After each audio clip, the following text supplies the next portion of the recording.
Welcome to This Explainer. So today, we're pulling back the curtain on something you probably look at literally every single day, but, might never actually stop to think about. We are exploring the hidden art of subtitling. We're going to dive into the fascinating mechanics, the occasional hilarity, and honestly, the surprisingly deep artistry behind that text sitting quietly at the bottom of our screens. Because believe it or not, it's shaping exactly how we experience our favorite stories. Okay, let's kick things off with a quick pop quiz. Back in 2019, during a very serious live BBC 6 o'clock news broadcast, there was this absolutely hilarious subtitling mistake.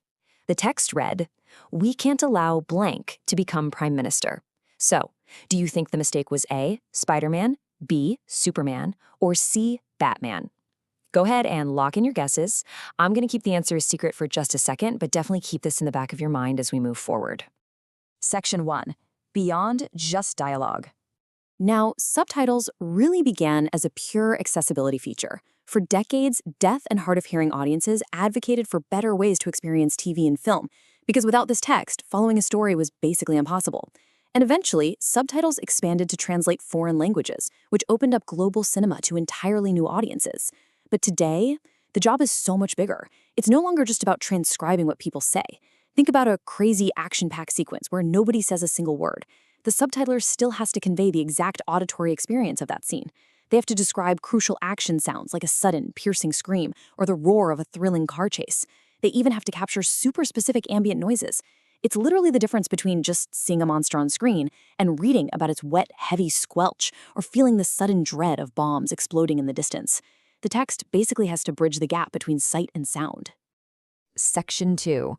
The live subtitle trap. So there are basically two completely different worlds for a subtitler. First, you've got pre-written subtitles. These are meticulously crafted ahead of time for movies and scripted shows. The writers have the luxury of time, context, and revisions to get everything absolutely perfect. But then you have live subtitles. For live TV broadcasts, subtitling has to be done entirely in the moment, typed out in real time as the person is actively speaking. It is a total high-wire act. When you're typing at that speed, under that kind of immense pressure, mishearing even a single syllable can lead to some major, very public mistakes. Which brings us right back to our trivia question. The answer to our BBC News mistake is Batman.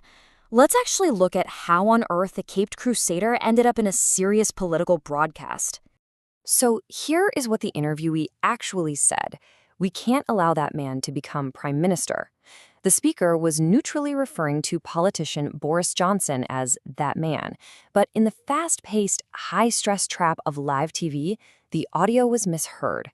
That man accidentally became Batman on screens across the entire country. I mean, it perfectly illustrates just how fragile the live subtitling process really is. Section 3. Subtitles as a learning tool. Beyond catching live TV flubs, subtitles actually serve an incredibly powerful purpose as a secret weapon for language learners. Think about the cognitive process happening when you're watching a foreign film. First, you read the translated word. Simultaneously, you hear exactly how that word is pronounced by a native speaker. It beautifully bridges the gap between written and spoken language, reinforcing comprehension right there in real time. But the real magic? That's in the discovery.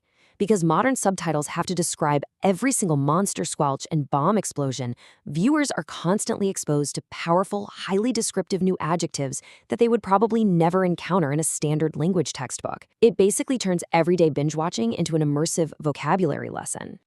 Section 4. The Art of Emotion. Everything a subtitler does completely revolves around genre. And by genre, we mean a style of film, music, or book with its own particular set of features. We actually learned about this deep level of artistry from Carly Witkowska. She's a professional subtitler who works on the massive hit show Stranger Things.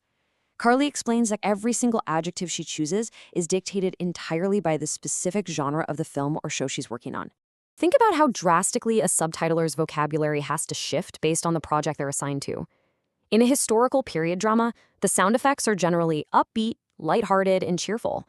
The entire sonic landscape is meant to feel pleasant. But contrast that with a thriller like Stranger Things. In a thriller, the audio landscape is just packed with creaking stairs, distant rumblings, and sudden, terrifying screams.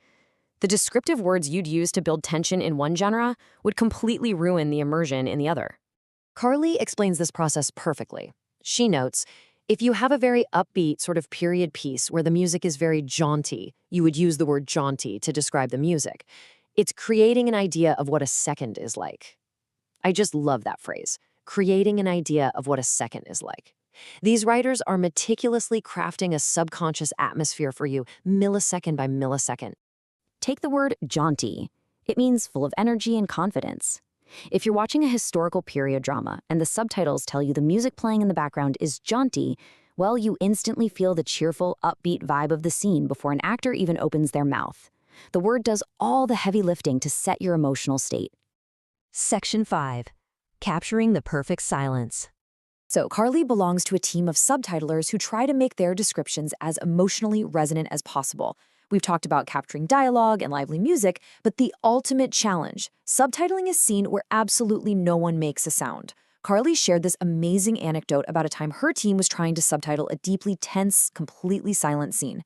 When her colleague came up with the perfect phrase, Carly absolutely loved it. She said, "I loved gobsmacked silence because you're able to tell that people were like almost on the verge of a gasp or in the verge of like a shock, and that was the atmosphere." Let's break down the layers of that brilliant subtitle. It starts with the physical urge to gasp, right? To take in a short, quick breath of air in surprise or in pain. Carly noted that the characters were on the absolute verge of doing this. The tension in the room was palpable, just heavy with anticipation. But because there was no actual sound yet, they couldn't just type out the word gasping in brackets. That would be inaccurate. They needed something much more evocative to describe the overwhelming silent shock radiating off the screen. And that brings us to the ultimate adjective, gobsmacked. It's slang for being so profoundly surprised you simply cannot speak. By combining these ideas into the phrase gobsmacked silence, Carly's colleague found the absolute perfect way to convey the wordless, paralyzed shock happening in the scene.